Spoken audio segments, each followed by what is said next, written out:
What's up, everybody? Love a little good Skyrim soundtrack. Hope everybody's doing well.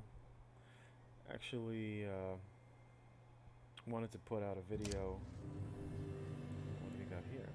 Greetings, Sarah. A moment, if you please. Oh, some of my add-ons are out of date. I'll have to take a look at that. So I just finished leveling up my magplar, my original Templar that had not played in a long time. Was probably back when you could regen stamina while blocking, and that was a Bosmer. That was like way before we even had when we had soft caps. That's how old that character is. I've been playing this game for a long time, since like late alpha. Did most of the betas. But anyway, so I had been wanting to create a Templar build. I know for the next patch, Templar is going to be really, really, really strong, stronger than it is now. Magplar, in terms of DPS, will be really in a good spot. I think a lot of people are worried about the whole issue with light armor. Light armor users need shields. I just want to quickly squash that with this build. I had talked about it yesterday. I don't know, for any of you who are familiar with JD, I was talking to him about going to be running this build for the next coming patch, which is what I'm working on right now. So I literally just finished gathering most of the build. I'm actually missing, where's my, here we go, my item purchased. So that's what I'm missing. Put that on. And I actually need to get rid of this helm. I was literally just finished. I was running a full trainee. Had most of the pieces that I wanted. Just basically need to upgrade everything.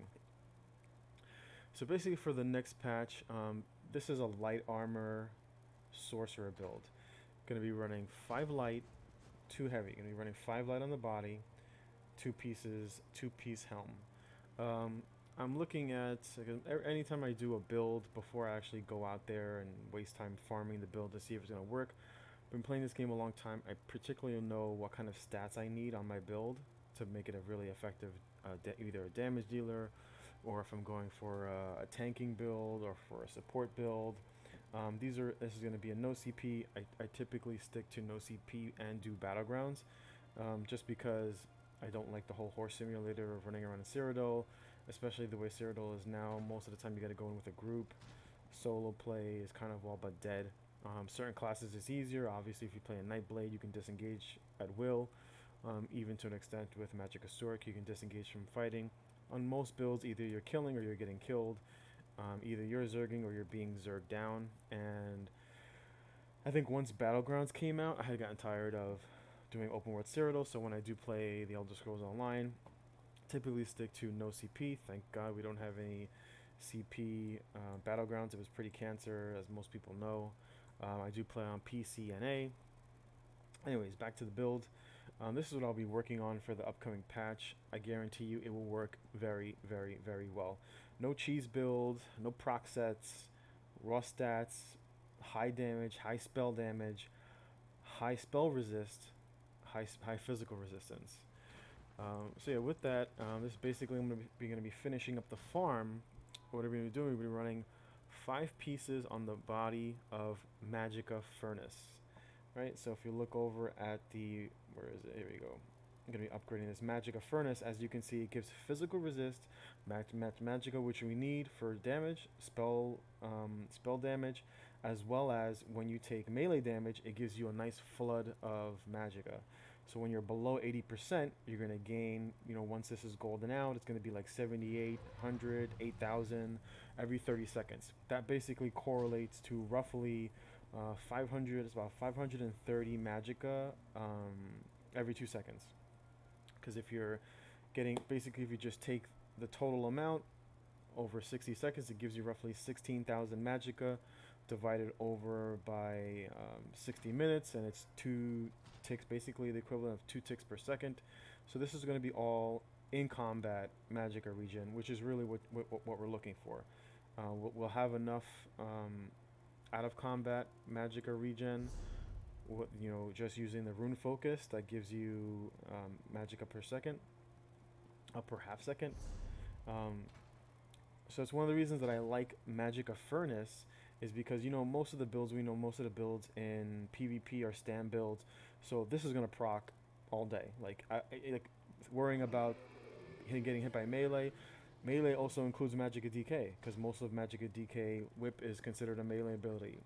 If you're fighting a um, melee Magicka Nightblade and the plethora of stand blades stand builds that basically make up the other schools. We all know most of the builds out there are melee. The only one that this wouldn't proc off of is a Magicka Blade or off of a Magicka Sork. So basically those are the only two builds that you won't proc Magicka Furnace.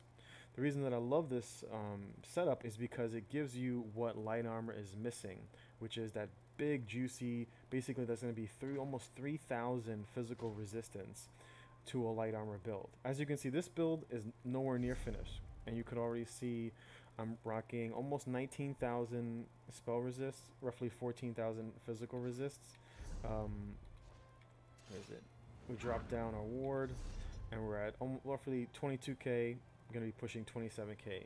Again, the build is just getting started. As you can see by the build, I'm missing a piece. This is like some random blue that I found. Build's not done. So we're going to be going over the stats as I'm using the build editor, which I know will work out. I always use this build editor, and the builds always come out fantastic. So I'm just really releasing some of these. I'm almost like, I wouldn't say afraid to release this build, but this build is so strong and not cheesy, not relying on proc sets, not relying on broken builds or broken aspects of the build. It's really just raw stats, raw damage, followed by skillful gameplay. So like I said, we're going to be running the Magicka Furnace, and I'll be running three of the tri-stats, basically because I want to get my Magicka, my health, and my stamina in a good place, again, for no CP. The other set that we're going to be running, which is going to be Desert Rose. And Desert Rose gives you that nice juicy spell resistance that you're going to want. Again, followed by the max health, which we want because we're in light armor. We want to have a decent amount health pool so that we're not getting burst down. And then it gives us basically a nice proc every 4 seconds. Every time we take damage, we can roughly get about 2,400, 2,300 Magicka. If that basically procs, even if we just say 4 to 5 procs every minute, which you're going to get more. In combat, you're going to get more than that. But let's just be conservative and say roughly every 15 seconds I get a proc. You're basically getting back the equivalent of almost 10k, right? 10k Magicka over the course of 30 seconds, which is, it's like 450 Magicka recovery. And that's being very conservative. If you have a dot on you, when you're getting attacked by multiple opponents, it's going to proc. It's going to proc a lot. So it's not something I would worry about the RNG aspect of getting your Magicka back. Also because it gives you the max Magicka, so that gives us a little bit more damage. So yeah, I would be running 3 pieces on the jewelry. You can basically run it however you want. It's probably a lot easier to get the weapons that you want through either purchasing it with AP points or just buying it from a vendor. It's really cheap. Desert Rose is not an expensive set. Magicka Furnace, you have to farm in what is it called? What is this dungeon? I was actually streaming doing this yesterday in Dire Frost. So basically you can farm, if you can get a group, great. I tried yesterday getting a group. I wanted to bang this out yesterday. It was like almost impossible for me to get a decent group. None of the guilds, everybody else was doing raids, because it's the weekend. But literally you can get this in one day. Even if you can't get a group, even if you can't get a partner, you can still farm the first 3 bosses of Dire Frost to get what you need. To anything beyond that, you need a partner because it's got those two pressure plates to release the to release like a gate so you can drop down. But anyway, there's three bosses that you can kill. All the bosses drop the gear that you need, so you can farm that a couple of times. I did it on normal, then did it on vet, etc. I kept repeating it till I got everything that I needed. Um, so that's why I think it's easier to get the body pieces from the dungeon instead of trying to get to the last boss. Especially if you can't get a partner, you're not going to be able to get the weapons, especially getting the weapons you want. You know, regardless of the trait, thankfully we can, you know, trait change, but you want the specific weapons. It's just easier to get the 5 pieces of the body from that, and then just go out and purchase Desert Rose and get the rings for either from AP or gold. It will probably cost you less than like 10k gold to get this set. This you can farm in a day, real easy, no problems. The other thing that we're going to be running, because we're going to be running a light armor, is we're going to be running 2 pieces. Either you're going to want Mighty Chudin or Pirate Skeleton, and then the other piece that you could, if you have Lord Warden. Lord Warden also gives you that same buff, gives you roughly 3,000 physical spell resist. So basically, between the 2 pieces, that's going to give us 6,000 physical resistance, 6,000 spell resistance, which is huge. It's a lot of resistance. Basically, as you can see, I'm missing that on my build. If I was running, I'd have an extra 3,000. My spell resistance unbuffed would be sitting at almost 22,000, and my physical resistance unbuffed would be sitting somewhere around 17,000.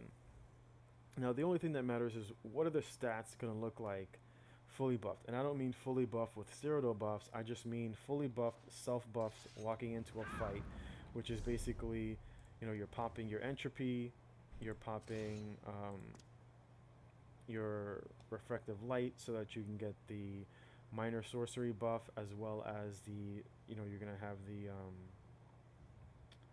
what is it? Here we go. Spell your major prophecy buff. So just looking, I'm going to pull up the build editor over here. So we're going to go from top to bottom: health, magicka, stamina. So simple gold. It's real cheap to gold out light armor. I think on PC the mats are like 3,000 each. It's not that expensive. You can gold out a whole set of light armor real easy.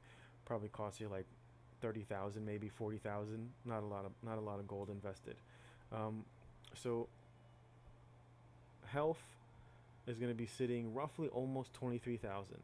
Looking at 22,900 for your health. And this is no CP.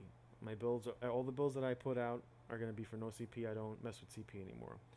Max magicka, we're looking literally almost 32,000 in no CP. 31,900. Stamina, almost 15k stamina. So we're going to need high amount of stamina for CC breaking, for roll dodging, blocking. Looking at 14,700 stamina.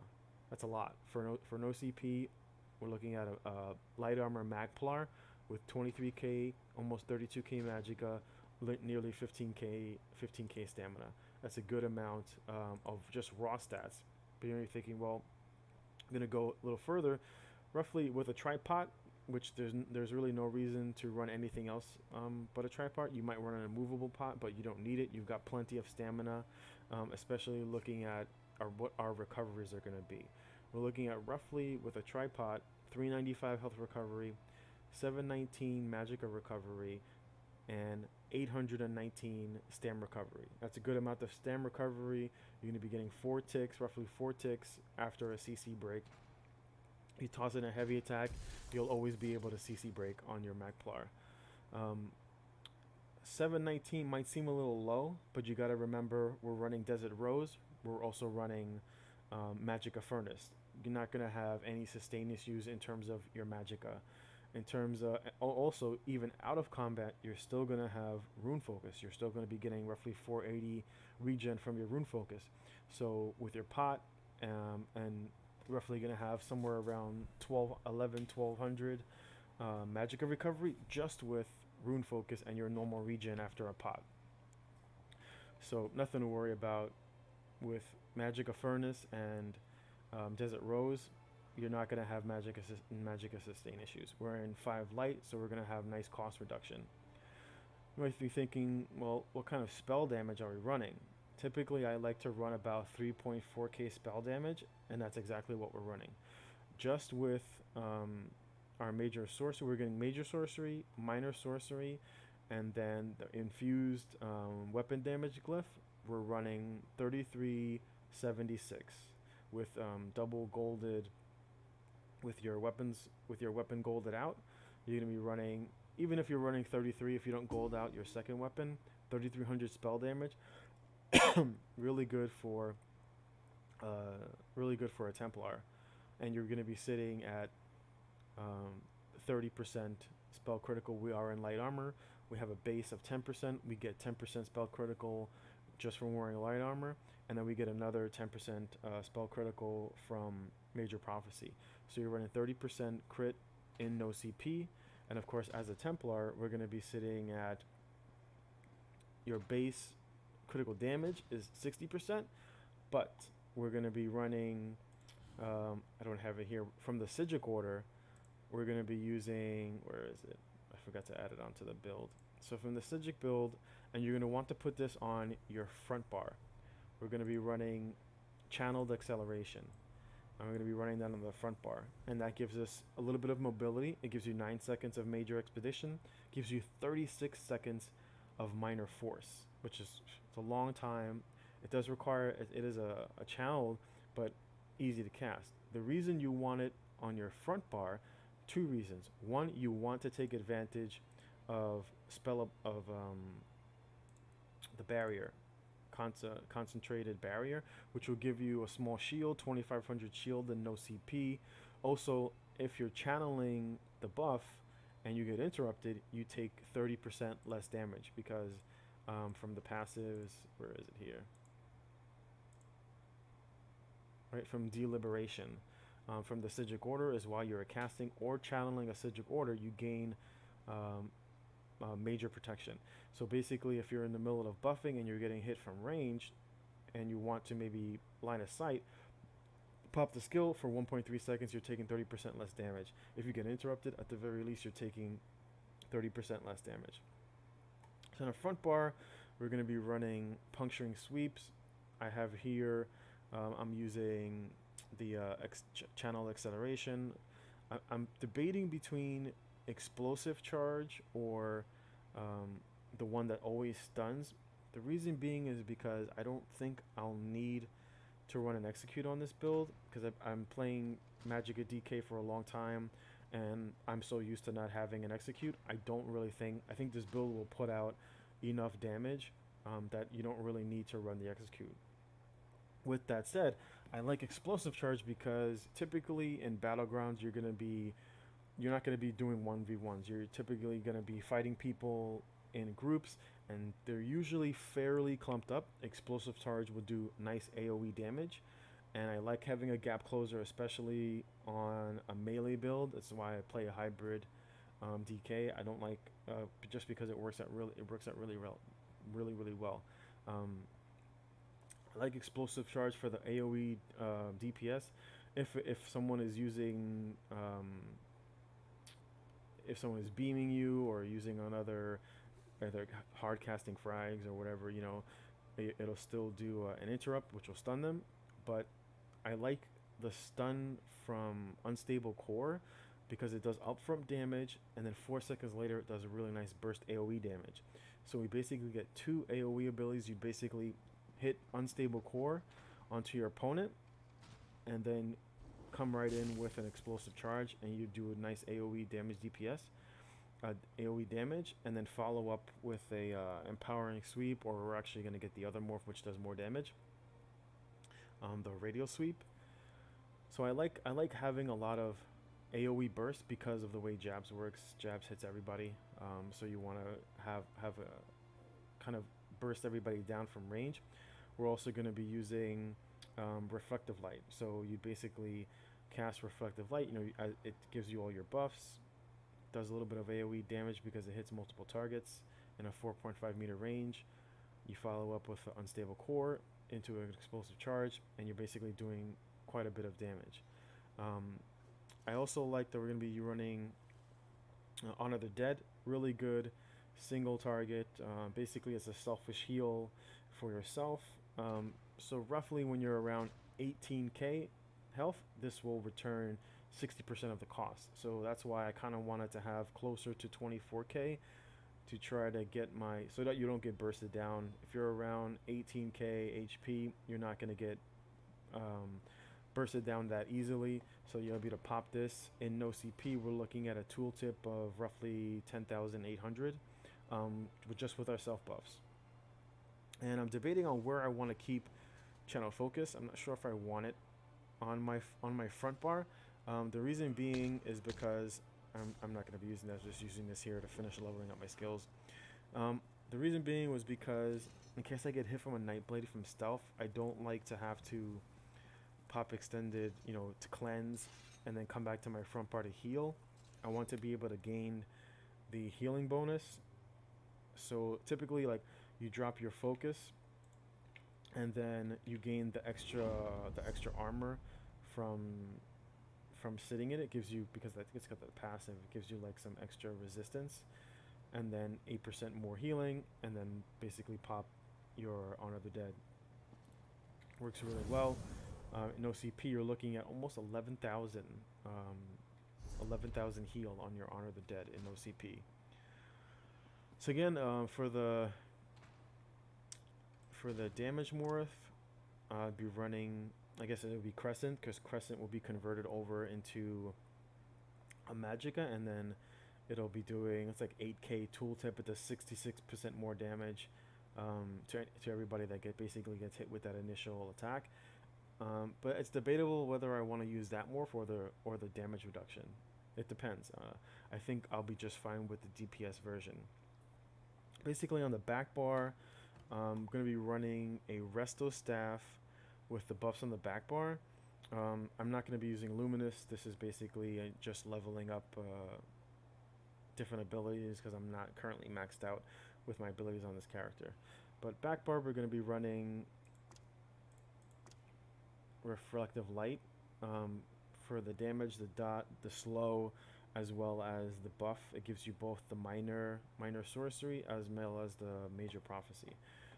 If you get people that are clumped up together, it basically will out DPS Vampire's Bane, even though Vampire's Bane lasts 8 seconds. If you just calculate the damage, it comes out to do more damage. And if you hit another opponent, it just by far outdoes Vampire's Bane. Going to be running the Resto Staff. I was busy leveling up the Destro Staff, but going to be running back bar Resto with the not Blessing of Protection. We're going to be running Combat Prayer, and the Combat Prayer will give you will give you the minor wards as well as give you 8 seconds of minor berserk.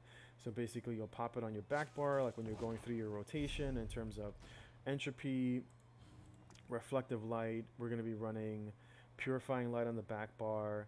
I'm probably going to end up running unstable core either front or back bar, I'm not sure yet, with extended ritual. So as your basically light attack, reflective scale, reflective light attack,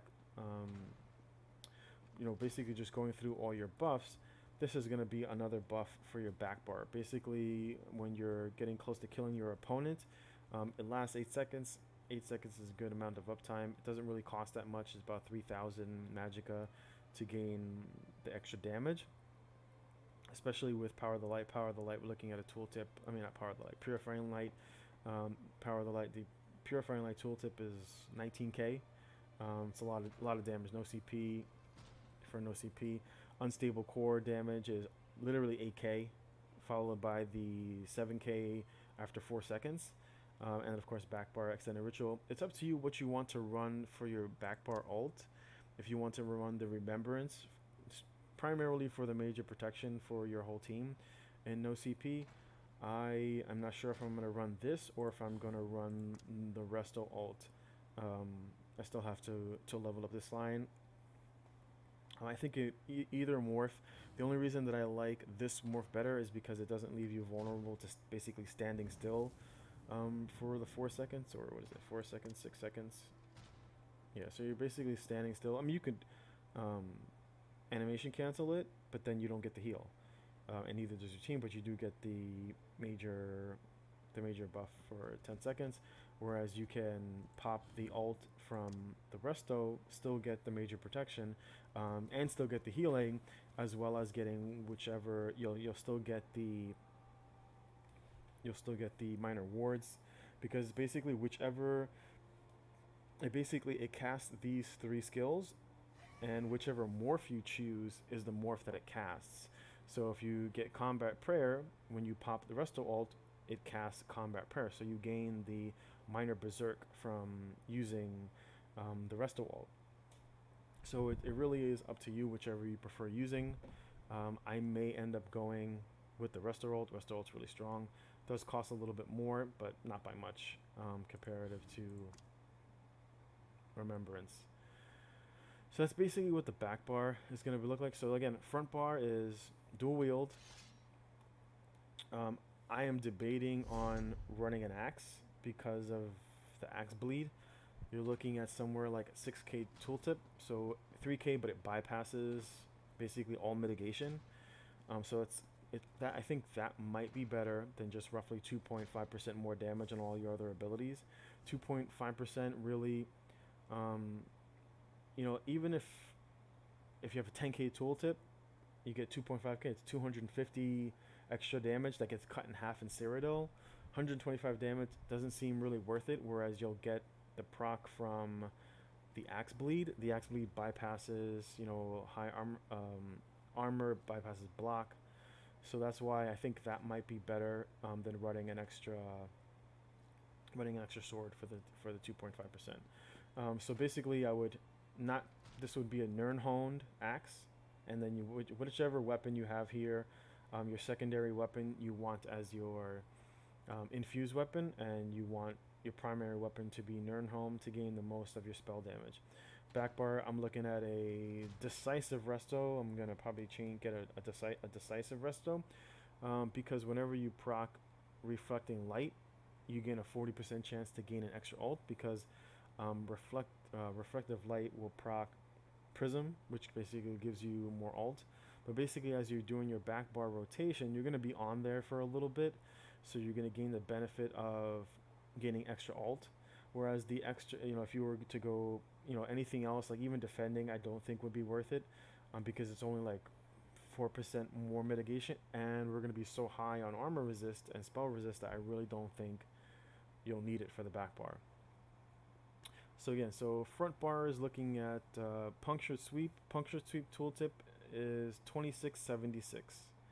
We're looking at second skill that I'm going to be running is channeled acceleration, and that's for the major expedition and for the minor force.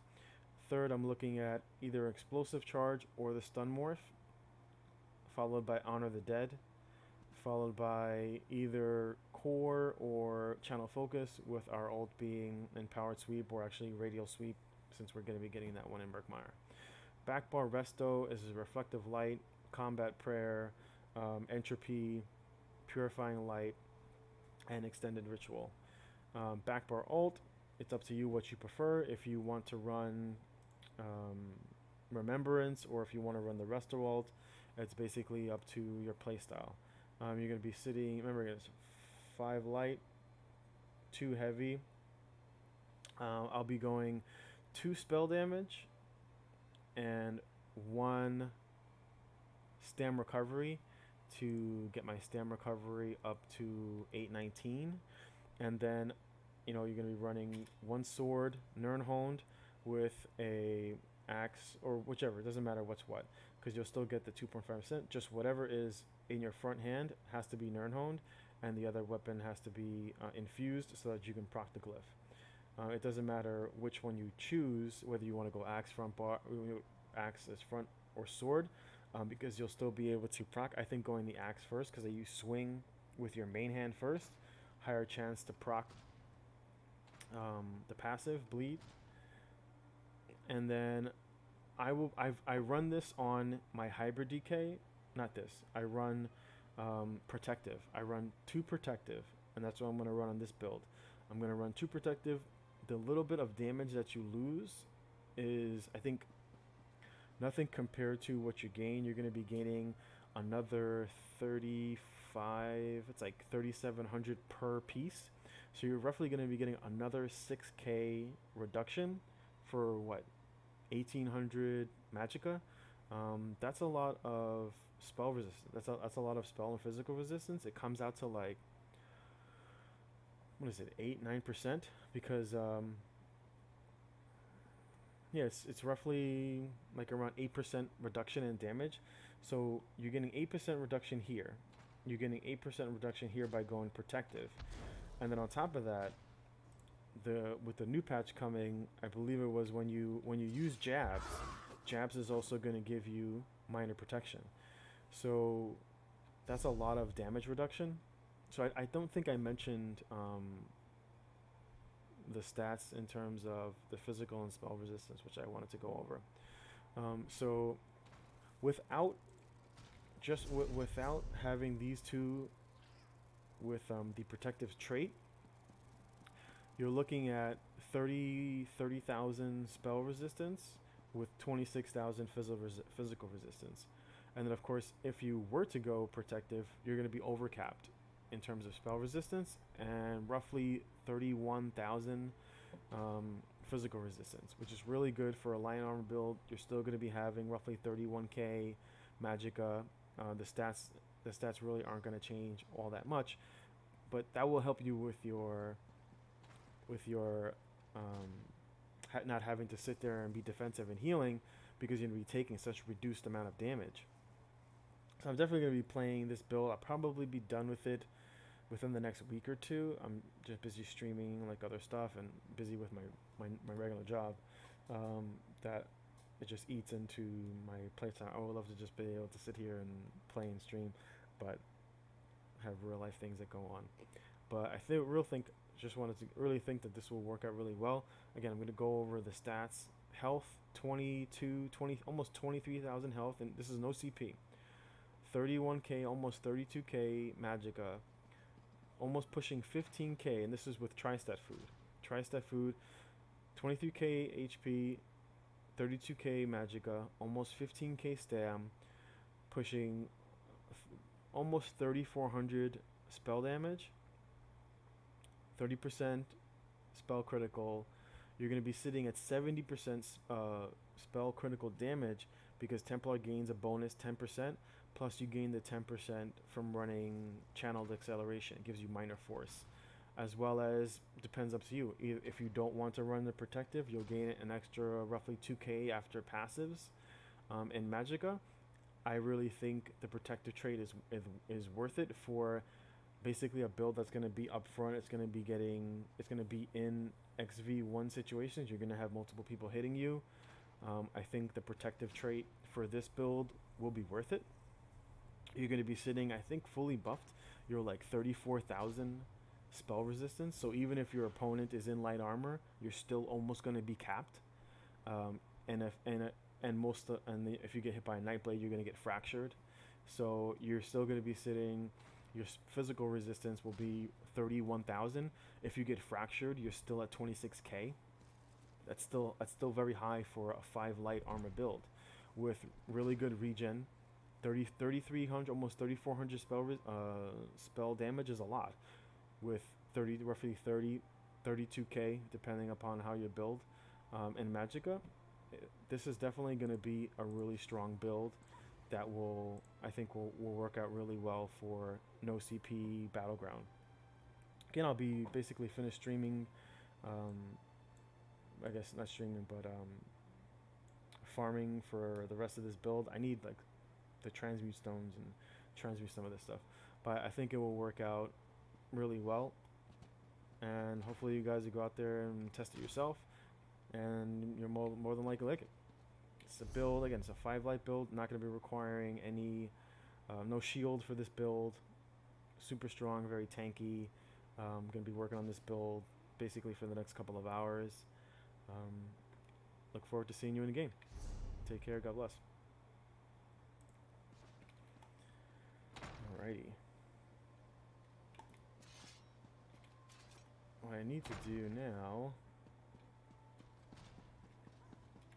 is I basically need to PvP. I gotta see how much geodes I have. because I need to transmute some of this over into end pen. I'm basically going to be running 5 end pen, 2 sturdy, so that I can block when I need to, and then switch out this. Got a lot of leveling to do. Do I have any scrolls? I do. I've got a 50%, and I got a 150. All right. Anyway, let me see how many geodes I got.